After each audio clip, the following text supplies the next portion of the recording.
Hello guys welcome to நம்ம channel. நம்ம பட்டாடை உடுத்திக்கிறோமே அவர் புலித்தோல்ல இருக்கும். அந்த கதை நீங்களே கேட்டு பாருங்க. அப்படியே நான் வாய்ஸ் மாத்தி எடிட் பண்ணி நம்ம கிரீடம் வச்சிட்டு இருக்கோம்.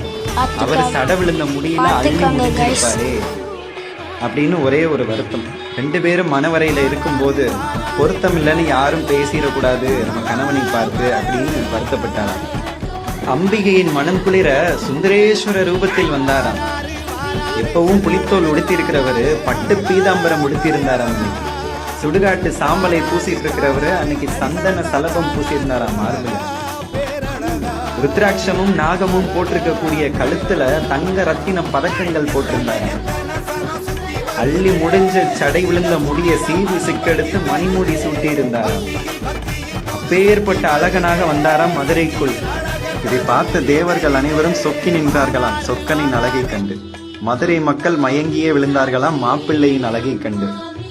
அப்பேற்பட்ட புண்ணிய பூமி இந்த மதுரை.